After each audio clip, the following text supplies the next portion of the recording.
The British soldier. All around the globe you'll find him, from Gibraltar to Hong Kong. Everywhere he stands against the threatening years, staunch symbol of our common will to order.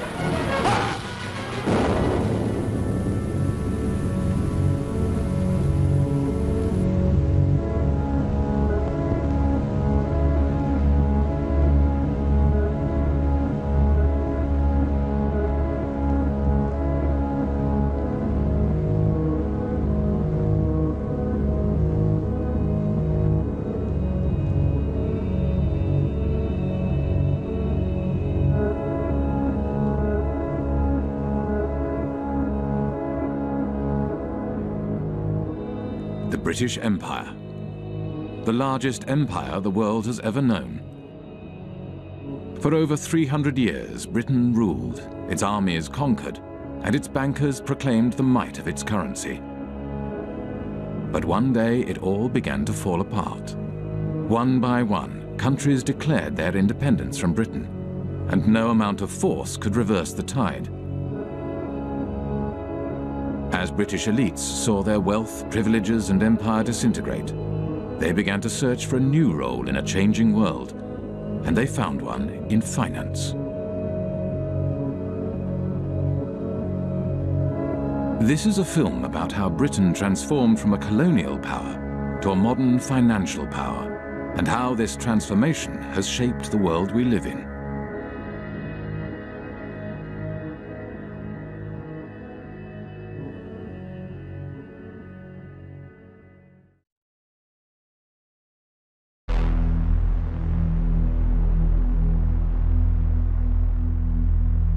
In the days of the British Empire, the City of London was the world's biggest global financial centre.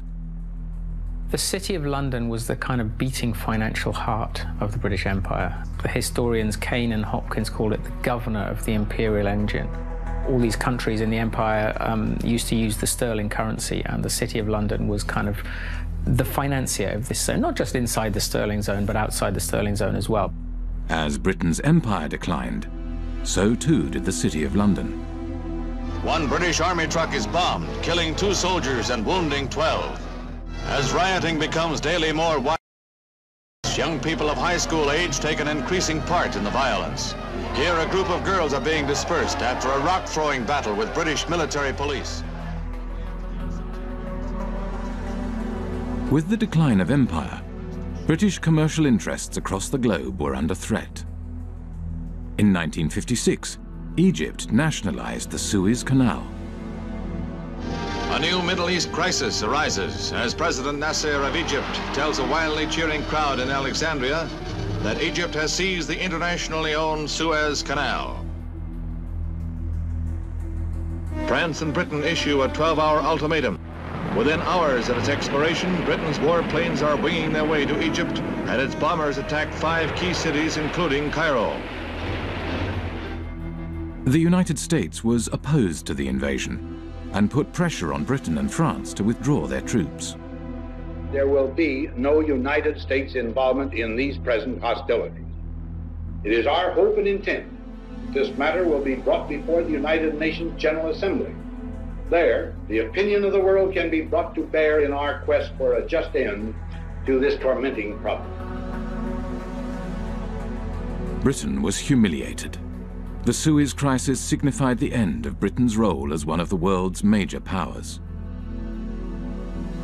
Following the crisis, there was a run on the sterling, on the UK pound.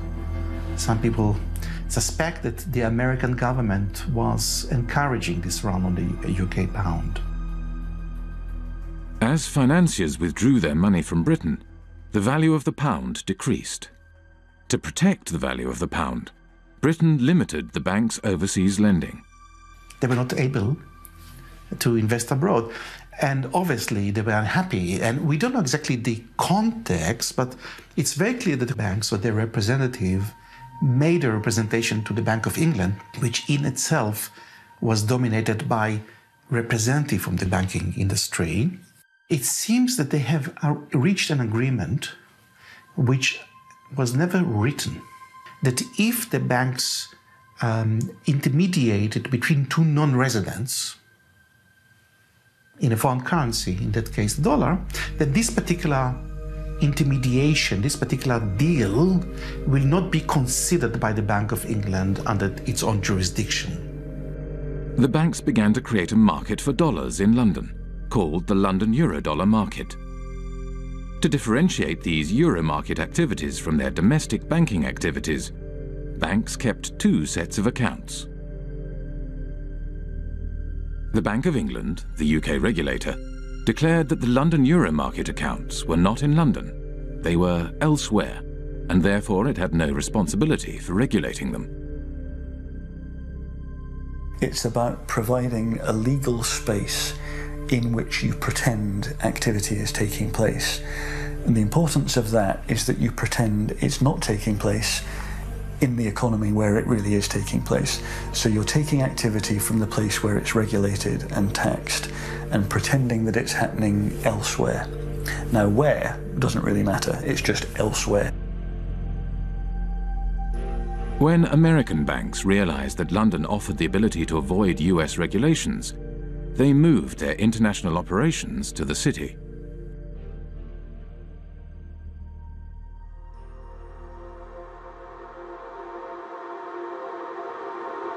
The City of London, London's financial district, is a peculiar place. It has been called a city within a city, a state within a state. It is run by an organisation called the City of London Corporation, a private company that performs all the functions of a local council with a private police force and private courts. Those of you who aren't from the UK, some of you even who are, might not be aware just how weird a thing the little City of London is within the big London. The City of London is a separate entity to the wider London, and it has its own head, the Lord Mayor, who's distinct from the Mayor, who runs the rest of London. Every November, the city stages the Lord Mayor's Show, the world's oldest civic procession.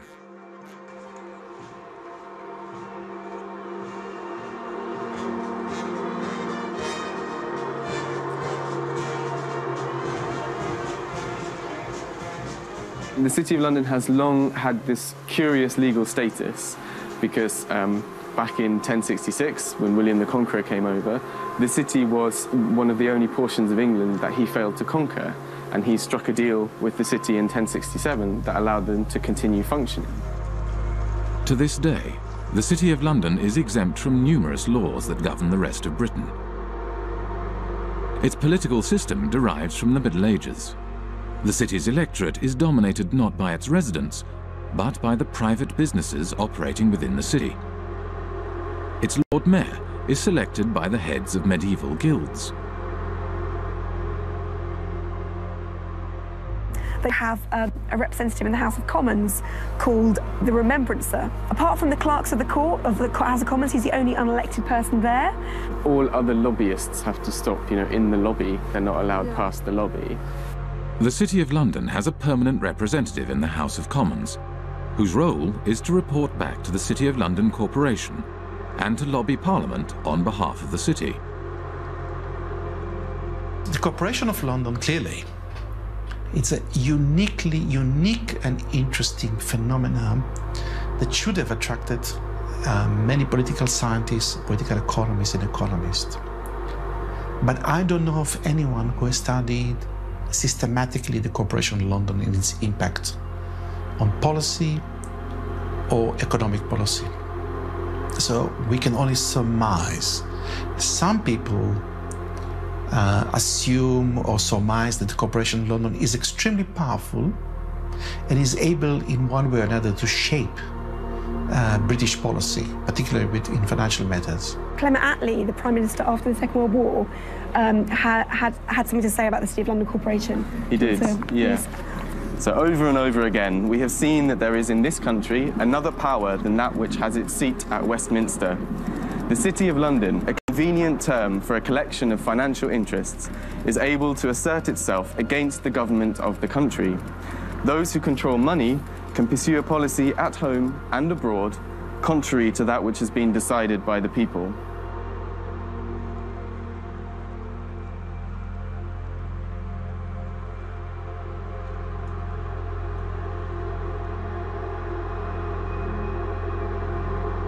From the 1960s onwards, City of London institutions began to establish offshore branches in former outposts of the British Empire. Their aim was to create offshore centres with strong secrecy legislation in order to attract capital from across the globe. Swiss banking secrecy is the most famous and most well-known. You know, you put your money in a Swiss bank and they promise not to tell anybody, and that's one kind of secrecy. But another kind of secrecy, which is very British, is the trust. And the trust is a very slippery, complicated and devious mechanism. Trusts emerged, the legend has it, from the time of the Crusades, when the knights would go off and fight in foreign lands, and they would leave their assets in the care of trusted stewards. What trusts do ultimately is they play with the concept of ownership. Ownership is not such a simple thing.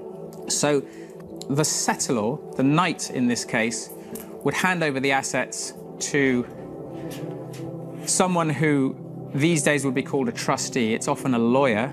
Legally, you are separated from those assets. They're not yours anymore. There's a barrier. You can't be taxed on them. Nobody's going to find anything about your connection to these assets.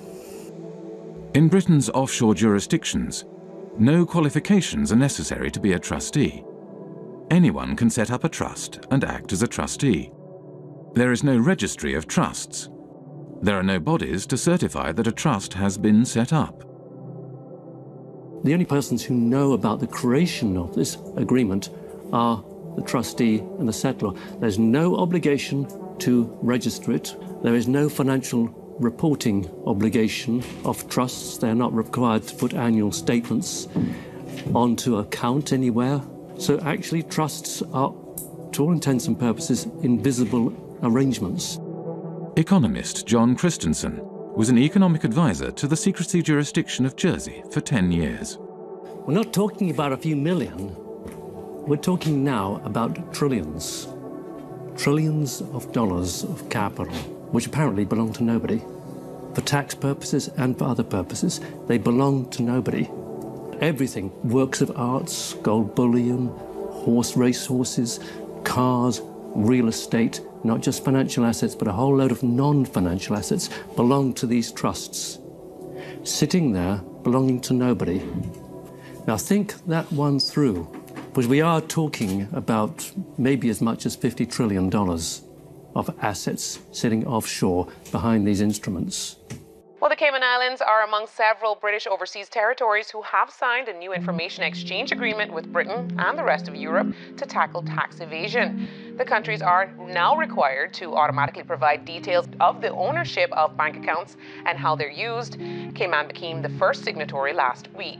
It's important that the Cayman Islands should be recognised as the first overseas territory to sign such an agreement with the United Kingdom. And I think this importantly reflects the constructive approach that the Cayman Islands has taken in delivering our shared objective of rooting out tax evasion. The trust lies at the core of the British secrecy model. They don't use banking secrecy. The Swiss use banking secrecy. The British, of course, are only too willing to kill off banking secrecy because they will then capture a lot. That's why the Brits are doing this. Trusts are the basic building block of Anglo-Saxon secrecy, and they form the basis from which complex offshore structures are created. Every secrecy jurisdiction offers a specific set of services, from trusts to shell companies to secret bank accounts and nominee directors. The combination of these services into complex structures, spanning multiple jurisdictions, enables the creation of secrecy structures that are almost impossible to penetrate. We know everything today because we have had the Panama Papers, we have seen it, and we are not able to act upon it. And we are not able to act upon it because this system is really protecting the few people that are having benefit from it. And these are in percentage very few people, but they are powerful. And I see in the Panama, the only thing that could change this is to have a public, accessible register of the beneficial ownership of trusts and of all kinds of companies. It is easy. The Panama Papers are a collection of leaks from the offshore law firm Mossack Fonseca. Mossack Fonseca is the fourth largest offshore law firm. The other 9 of the 10 largest offshore law firms are registered in British overseas jurisdictions. When countries complain to Britain about the activities run out of its offshore havens, Britain claims that these places are independent and that there is nothing it can do. I've heard time and time again from officials in Berlin and in Paris and in Washington and in other countries that they've been told by the British government that, yes, they're well aware of what's going on in Jersey and they think it's very unfortunate, but they don't have the powers to intervene. Well, that's a straightforward lie. They do have the powers to intervene. They just choose not to. Britain plays this kind of game of pretending, when it suits them, to pretend that these places are independent. At the end of the day, Britain appoints the governor, appoints lots of senior people in these places. They're responsible for foreign relations and defence, and also they can veto their legislation as well. So Britain has a massive degree of control. Basically, it is controlling these places, allowing them a little bit of political space. During his time as economic advisor to Jersey, John Christensen frequently travelled to London for talks with various British government departments. As economic advisor, I had a lot of contact with different departments. Traditionally, UK governments have tried not to interfere in the domestic affairs of places like Jersey. So it happens in a more subtle sort of way. You kind of go and talk to someone, either at the Home Office or the Treasury, and they'd say, well, we're not actually particularly keen on this piece of legislation. It might be a good idea if you didn't go down that route. And over a cup of tea, that's quite a strong signal. That's a signal, go back to the island and say, they don't want you to do this. The British government prefers not to interfere overtly. Instead, it communicates its desires through informal discussions. There is no paper trail or official statement. Discussions take place behind closed doors. The relationship that these places have with London is very much about the British establishment and people understanding each other. I mean, anybody who is British or knows British people knows that communication between us is often very subtle, and you have to kind of know the codes when people say stuff. I mean, a lot of irony involved and a lot of kind of codified language for the British establishment that people kind of understand how it works. And I think that is very much the case with the British relationship with the tax havens. I think there's a lot of understanding of what we can and can't do without anyone having to actually spell it out. By keeping its power hidden, Britain is able to claim that these jurisdictions are politically autonomous. Independence for Cayman is not on government's agenda. That's the message being sent to the UN Special Committee on Decolonization. Attorney Steve McPhail will be representing government at the UN meeting. The committee was set up to help colonies around the world on the road to independence. But Mr. McPhail says he'll be making it clear that Cayman is not ready for that transition.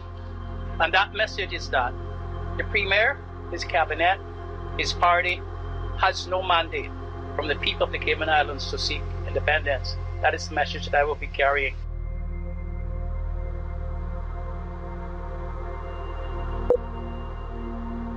Today, the UK is the world's largest provider of international financial services. The UK has an almost unique role in global finance.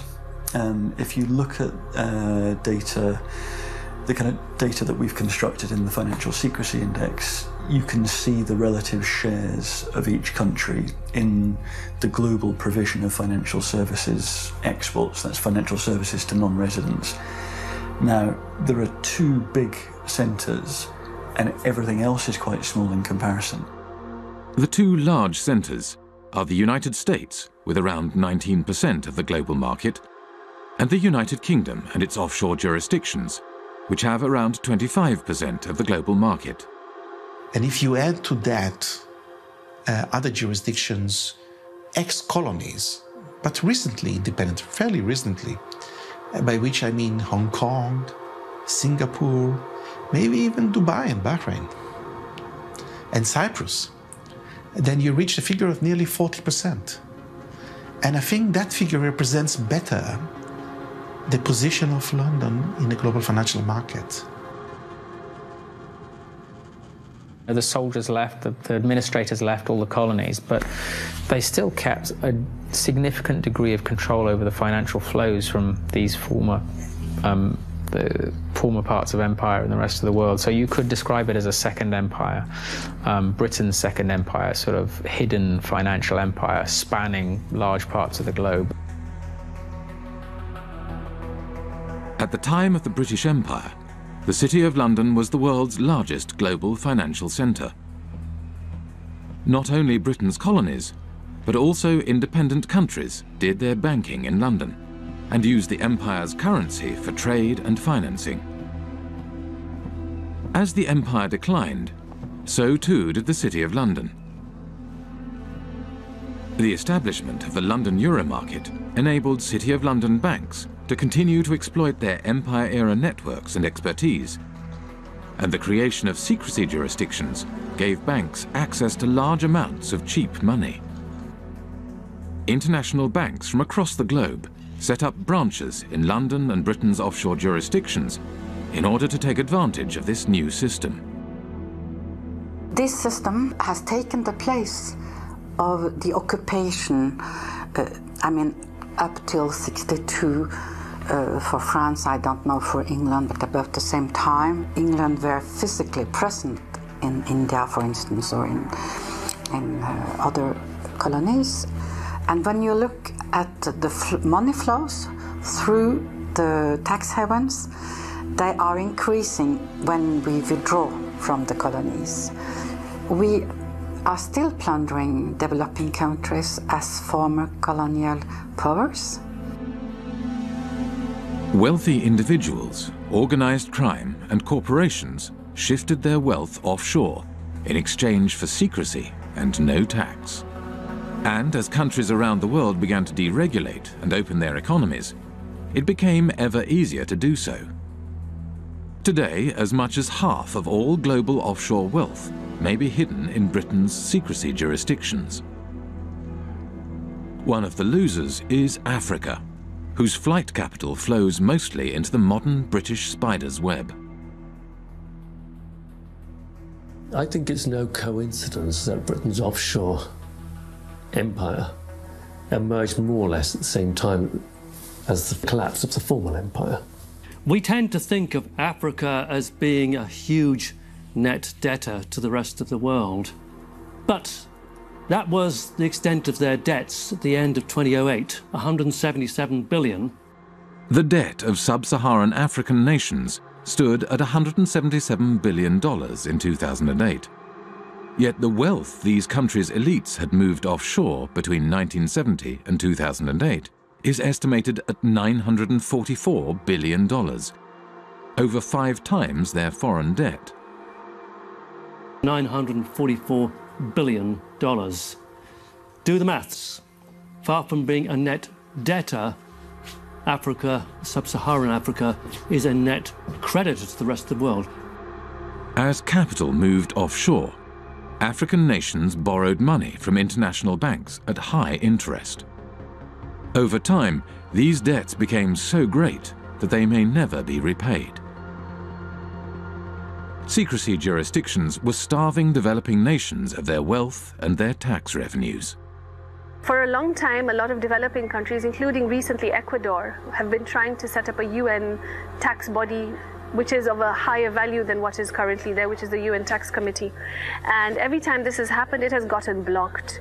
During the financing for development process in Addis Ababa last year, I think it was the UK and the US that blocked attempts again to set up this World Tax Organization. So why would they not want to have democratic decision-making in global decisions on how tax gets collected across borders? I don't understand this. As long as we have cross-border activity that involves both criminal and legal activity, as long as we're unable to separate the two, this is going to continue to be a problem. Western nations block attempts to provide greater transparency of international financial flows and the implementation of global standards for the collection of tax across borders, whilst elites in developing nations use offshore centres to hide their wealth offshore. The oil from Gabon has not benefited people in Gabon. And this is true for the copper in Zambia, for the gold in Mozambique or in Mali. They have benefited the company that do extract it and their shareholders. It has benefited the corrupt elite in the country. In developing countries, the offshore system of tax havens has facilitated the looting of these countries by their elites. It has enabled them to steal the money and keep it safe somewhere else. Illicit financial flows, because the anonymity that drives them creates incentives for people in positions of power to be corrupt. This is why there's a group of countries where development progress is so difficult. It's that the incentives of individuals and the ability to pursue them through all the mechanisms that underpin illicit flows outweigh the type of mechanisms that lead you to a powerful, representative, effective state that can start to deliver development.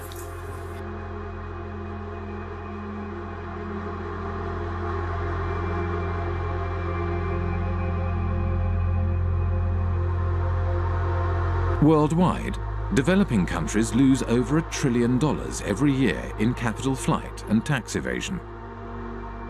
Most of this wealth flows into large Western nations, like the United States and Britain, and enables their currencies to stay strong, whilst developing nations' currencies remain weak. But illicit flows into Western nations also had another unexpected side effect. The economies of the United States and Britain began to financialize.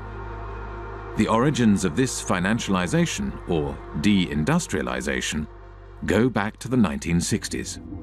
Anti-war demonstrators protest U.S. involvement in the Vietnam War in mass marches, rallies, and demonstrations. President Johnson, meanwhile, let it be known that the FBI is closely watching all anti-war activity. In the 1960s, U.S. economist Michael Hudson was working at Chase Manhattan Bank on Wall Street as Chase's balance of payments economist. During the 1960s, the United States balance of payments deficit was entirely a result of foreign military expenditures. Dollars were flowing out of the United States as a result of the cost of the Vietnam War. The United States attempted to prevent the dollars flowing to Vietnam from being deposited in foreign banks. The government asked Chase to set up a branch in Saigon during the Vietnam War. And as you can imagine, it didn't have windows. It was sort of a fortress. It lost money, but the government went to Chase because it said, if you don't get this money that's being thrown off by the military in Vietnam, then it's going to go into French banks. It'll get to General de Gaulle, and you know what he's going to do every month. He's going to cash it in for gold. That's what the United States was trying to stop. The US was not successful in stopping the outflow of money, so it began to hatch a different plan. In 1967, Michael Hudson was handed a memo by a former State Department employee. In 1967, I was given by a former State Department employee in the elevator at Chase Manhattan a memo from the State Department urging that Chase Manhattan would take the lead in helping the United States become the Switzerland of the world, meaning the flight capital. The State Department, through Chase, asked me to estimate how much money do you think is available if America were to become the new Switzerland, and how do we do it? do it. The plan was to organize offshore banking centers in the Caribbean and elsewhere, and the hot money wouldn't come directly into Chase because that wouldn't be nice and very legal. What happened was that the Latin American criminals, other criminals, drug dealers, all sorts of organized crime, would put their money in the offshore Caribbean banks, and these offshore banks would then deposit the inflow in the head office. By moving offshore dollars back into the United States, the US was able to stop the outflow of dollars and support the value of its currency.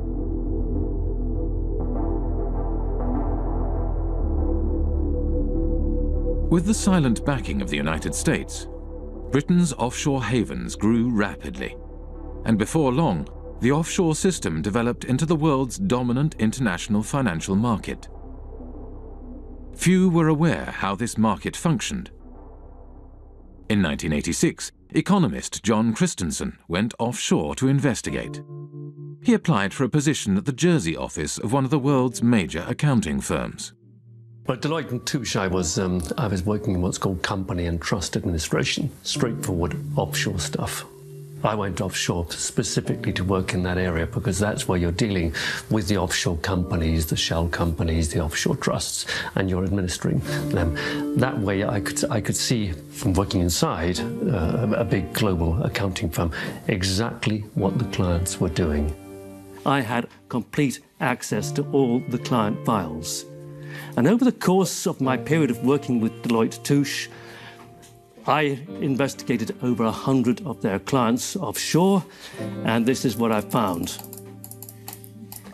There were some insider traders, some market rigging, some avoiding disclosure of conflicts of interest, illicit arms trading, illicit political campaign donations, contract kickbacks, bribery, fraudulent invoicing, trade mispricing, and, at the bottom, tax evasion. Okay? This is what the clients were doing.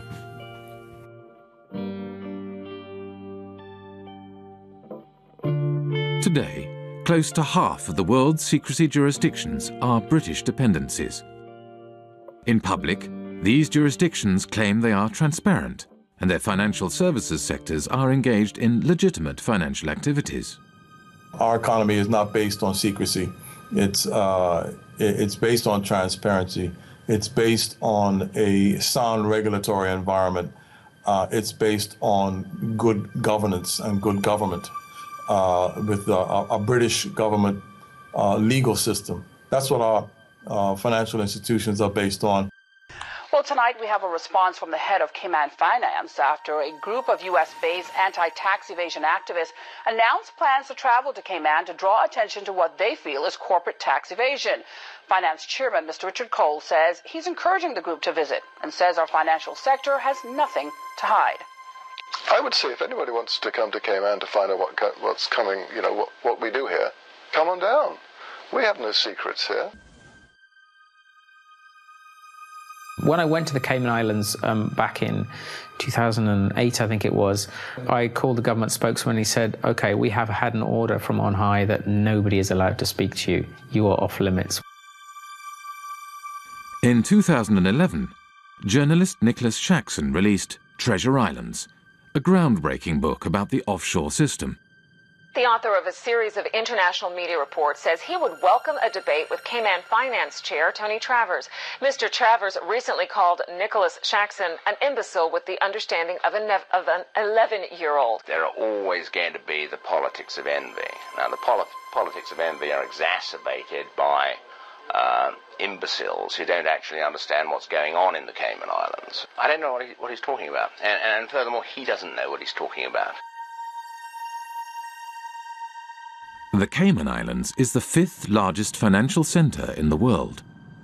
It hosts 80,000 registered companies, over 3/4 of the world's hedge funds, and $1.9 trillion in deposits.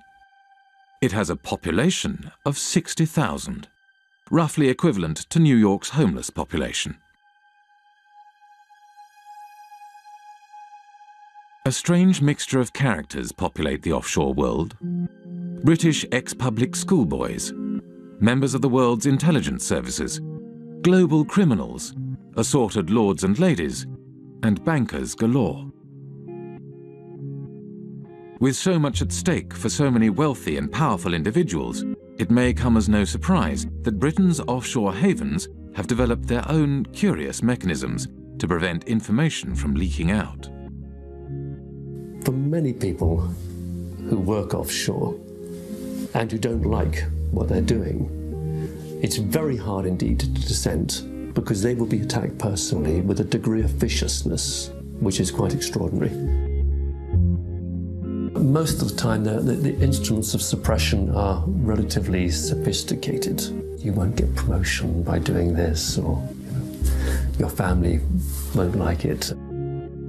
It's not generally, let's slam them in prison. That's far too crude. We are talking about very substantially, the establishment, the British establishment in these cases. The mechanisms are very, very subtle. Sort of ostracism is one way of doing it.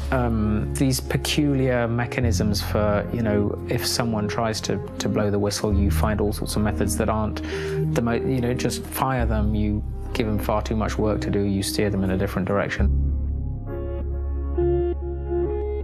One person who is intimately familiar with how suppression works offshore is former Jersey Senator and Health Minister Stuart Sivray. In 2009, he leaked a report on a rogue nurse suspected of killing patients at Jersey's hospital. It all came to a head during a state's debate on Tuesday the 10th of March. Senator Stuart Sivray brought the sitting to a standstill, claiming Senator Jimmy Pershard had sworn at him and told him to go and top himself. Senator Pershard denied the claim, saying, "I absolutely refute that." But less than a week later, he was forced to admit he'd lied. Senator Pershard has now admitted that on another occasion he did tell Senator Stuart Sivray to go and do everyone a favour and slit his wrists. I was arrested at my house one morning by 6 plainclothes police officers. There were another 2 specialist data search police officers on hand, and also another 2 police officers in full body armour of one of those battering rams that they kind of use in drugs raids.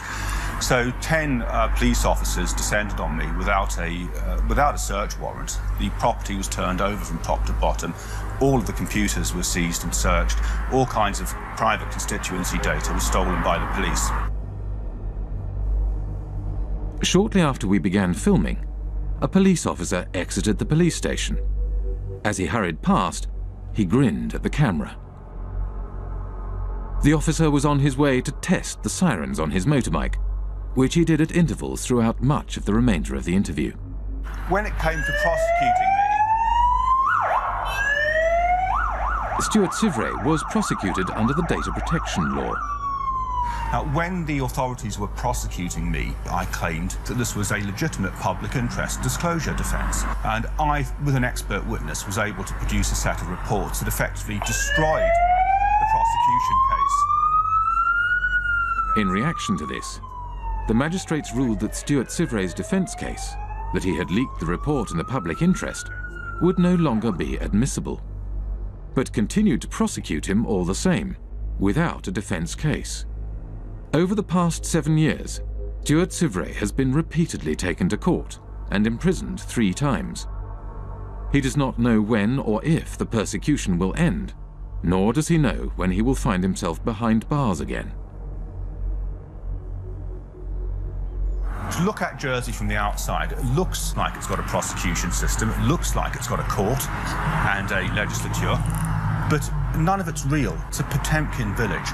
None of these systems in Jersey meet the tests of being objective or actually functioning properly. The experience that Stuart Sivray had is, he's perhaps at the blunter end of the scale. He was simply suppressed and taken to court on trumped up charges. So let's carry on pretending to do the interview. They might get bored.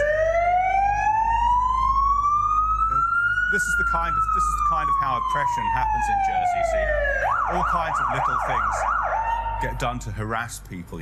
Even they don't often go to the kind of extremes that they did against me in terms of actually arresting me and putting me in prison. But the authorities use all kinds of other lesser little methods to interfere with people, kind of sabotage things, you know, obstruct people, make life difficult for people.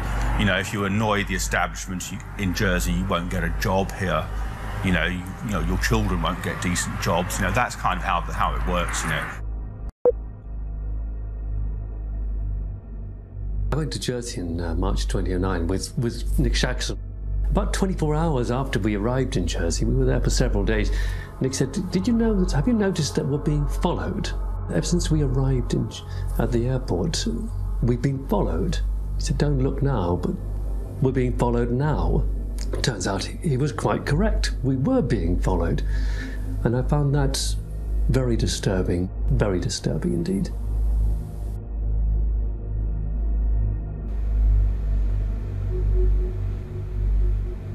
They have a saying in Jersey, if you don't like it here, there's always a boat in the morning. Jersey Finance promotional literature states, Jersey represents an extension of the City of London. It's where the City of London chooses to do many of the activities which they couldn't do in London itself. We're here just to talk about this one company called Appleby. I'll just read what they say on their website. Members of the firm, Appleby, have gone on not only to political office, but also in a number of centres, Bermuda, Jersey, the Isle of Man and the Cayman Islands, to senior judicial office. So essentially, they're boasting of the fact that their staff and their partners have a real interchange between the people that are in power in these offshore financial centres. The same lawyers and accountants who set up and administer offshore trusts also occupy senior political positions. In Britain's offshore world, most politicians are in business. They lobby for business and promote business interests. They draft, refine, and pass legislation. Politicians sit on the boards of the companies they are supposed to regulate. There is no place for dirty money in Britain. Indeed, there should be no place for dirty money anywhere. The challenge I'm laying down for every country today is to root out the rot of corruption, to ensure transparency over what your own companies are doing, require transparency for foreign companies in your country too, and work with us to spread this approach to transparency around the world. In public, British politicians claim they are cracking down on secrecy jurisdictions and corruption. But in practice, they do the opposite. And when I talk to politicians in Brussels, they say that they've had more lobbyists from London, and including politicians, come to them to protect the City of London's interests than they've had from every other European member state combined, which gives you some idea of the extent to which British politicians see themselves as essentially lobbyists for the City of London. We begin with our big story. Cayman's efforts to ensure transparency in its financial services sector is being recognised by the international community. Earlier this week, the UK's Prime Minister David Cameron told Parliament that the tax haven label placed on its crown dependencies and overseas territories is unfair. Many British politicians have personal and business ties with the City of London and British secrecy jurisdictions. If you come from the same kind of background, you know the right people, then all the kind of legal niceties will often fall away. You can get away with doing all sorts of things that they wouldn't just let any old person, you know, if you came knocking on the door saying, can you set up an offshore company to do this, they'd tell you to get lost. But if you're part of the networks, you can do these kinds of things. So that's a very important part of the whole system. Upper class British public school kind of establishment that has been there since, you know, for centuries. The British establishment, an old boys network of privileged elites, had carved out a lucrative niche for themselves in the offshore world after the demise of empire. They transformed themselves from administrators of empire into financial handlers for the global elite and multinational corporations. As more money flowed offshore, societies around the globe began to feel the impact of the offshore world. The reality is not what you believe, that your prime minister has the power to decide on the future of your country. The power is hidden here. We have country after country around the world where the lack of financial transparency about taxation, about ownership, about corruption has undermined the extent to which governments deliver representative policy making for their citizens. You know, we have extreme cases like the hiding of tax evasion by people in finance ministries in Greece, in France. But we also have this system that in general is geared towards anonymous company ownership, the anonymous ownership of properties across London, of half of the land in Scotland. You know, do we really think there's any circumstances in which governments work better, in which markets work better, in which the distribution of income and assets is better, when we allow so much to be hidden? Who wants to not know who you're doing business with? Who wants their government to have people working for it, or to be led by people whose assets are hidden, whose financial transactions are conducted anonymously offshore? You know, this is a bad direction for the world. We need the citizens to understand what is happening, that they are the ones who is carrying the burden, and that some individuals having the power are exonerating themselves. Ordinary people are paying taxes, rich people are not. So this is inequality, and it is leading up to populism, because it shows so clearly that the people today leading the world are not able to take care of the interest of ordinary people.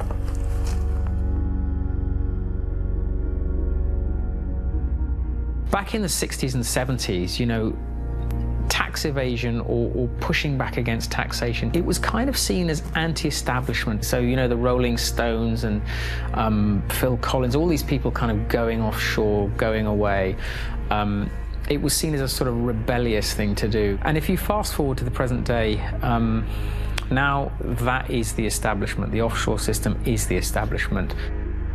Today, offshore is the way elites and multinational corporations conduct their affairs. Tax evasion is the way business is done. This kind of sophisticated cheating requires a huge infrastructure. We like to talk about the pinstripe infrastructure of highly educated people who think it is their right to help others to cheat societies. We have a new mafia in town. It does not actually shoot people, does not put bullets in their kneecaps, but its trade is just as deadly. It deprives people of opportunities to have healthcare, education, security, justice, and essentially a fulfilling life. Accountants form the backbone of the offshore system. They administer the structures that allow individuals and corporations to shift their money offshore and evade taxes. There are about 2.5 million professionally qualified accountants on this planet. About 330,000 are in the UK. Well-known people, well-dressed, well-fed, highly paid, are sitting in city centre offices, and they are paid to dream up tax avoidance schemes for individuals and for corporations. We can all elect a government which says, vote for us, we will give you better healthcare, better education, better security. And next day accountants say, sorry about that folks, you elected this government, but we actually got a tax avoidance scheme, and the Amazons and the Googles and Microsofts won't be paying any taxes in your jurisdiction. Too bad you voted for it, but actually you're going to get something else. So it's a crazy world that part of the business model at big accountancy firms is how to deny public the services by erosion of tax revenues. And these firms are then rewarded with government-funded contracts, and the same firms are then advising local governments and the central governments, and the same firms then report on the company accounts and tell us all is well. When I argue this with a Pricewaterhouse partner in a face-to-face debate, he said, Professor Sicker, you never give us credit for anything. We generate millions of dollars of revenues, and we have lots and lots of satisfied clients. What is your problem? And my response was very simple: that's the language of drug pushers and pimps.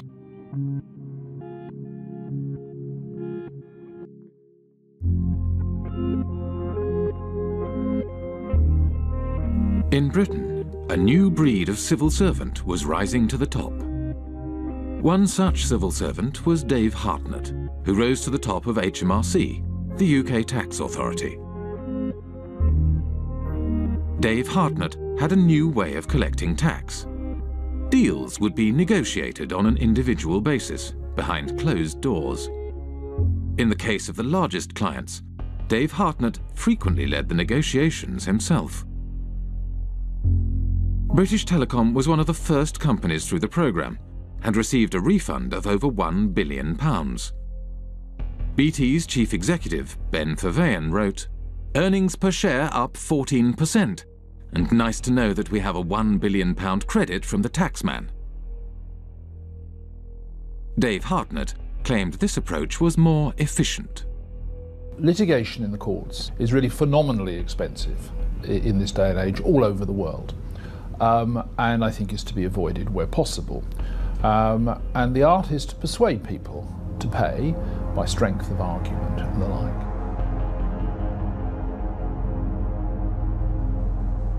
After protests erupted in 2011, the Treasury Select Committee questioned Dave Hartnett. Dave Hartnett claimed he could not give any information due to taxpayer confidentiality. What in statute prevents you from disclosing information to Parliament? All my advice, Mr. Barclay, so far has been that I am prevented, and my colleagues are prevented, by the Act and by the decision of the Commissioners. Dave Hartnett failed to mention that the legal advice he had received stated that the disclosure of information was at the discretion of the head of HMRC. The head of HMRC was Dave Hartnett himself. Just like the mafia has penetrated the state, accountancy firms have also penetrated the state. The head of anti-avoidance in the UK tax authority is from one of these firms. The newly appointed chairman of Her Majesty's Revenue and Customs, which is a tax authority, is a partner from KPMG. Their partners have penetrated the state. They are running the Treasury. Britain's financial services industry had penetrated the state and began to shape its laws for its own benefit. The degree of political capture by the City of London, by the big banks and the big law firms, is so enormous that the politicians have effectively become their spokespersons. With the government unwilling to act in the interest of the public, a group of protesters confronted Dave Hartnett at a private event in Oxford. Hi, everybody, I'm sorry to interrupt. I'm just going to take a few moments of your time. Here tonight to present Dave with an award. It is the Lifetime Achievement Award for services to corporate tax planning. Thank you. Thank you very much. Dave's been a great friend to the industry, a great friend to many of us over the years, and really we just can't thank him enough for what he's done. Obviously us at Vodafone, it saved us billions off our tax bill, and our friends at Goldman Sachs as well, we've also saved us millions 25 million Everybody, or so. these people are trespassers and intruders. And I know you've had problems with those pesky This is an unlawful conspiracy to trespass. And you will go you will depart immediately before we set the dogs on you.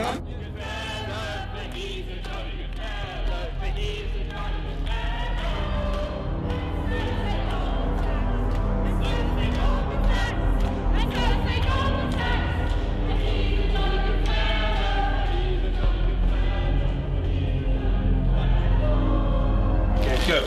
You're trespassing. Okay. You are trespassing, scum. Go.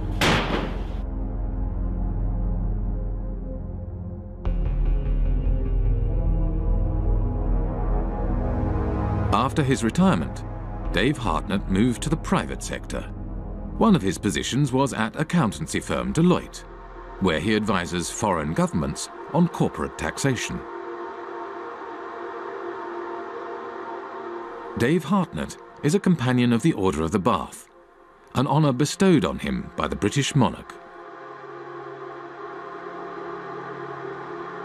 We have former ministers acting as advisors to accountancy firms. Accountancy firms provide jobs and consultancies for potential ministers. To my mind, really, it's an indication of corrupt structures. People are buying and selling influences. When a former minister works for an accountancy firm, he's not providing any accounting knowledge, he's opening political opportunities, home and abroad. That is what they are doing. I hope by now you'll share my view that I don't trust most bankers, I don't trust most lawyers, I don't trust most accounting firms. I actually think they're engaged in a conspiracy against public interest.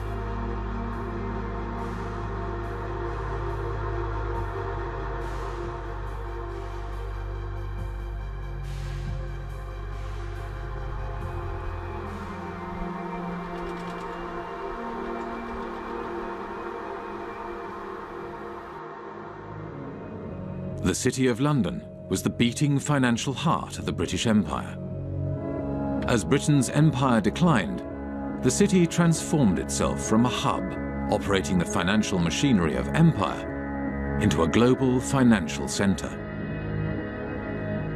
Former insignificant outposts of empire became the basis for a spider's web of offshore secrecy jurisdictions that captured wealth from across the globe and funneled it to the City of London. Today, 25% of international finance is conducted on British territory. Almost half of the world's secrecy jurisdictions are under British protection. Up to half of all offshore wealth may be hidden in Britain's offshore havens. Financial services is how Britain's elites make their money. And it is also where former government ministers, senior civil servants and retired spooks from MI5 and MI6 receive lucrative consulting positions after their time in public service. Together, they have transformed Britain and its dependencies into the world's largest tax haven, harming development throughout the world and turning Britain itself into a country that serves, above all, the interests of its elites.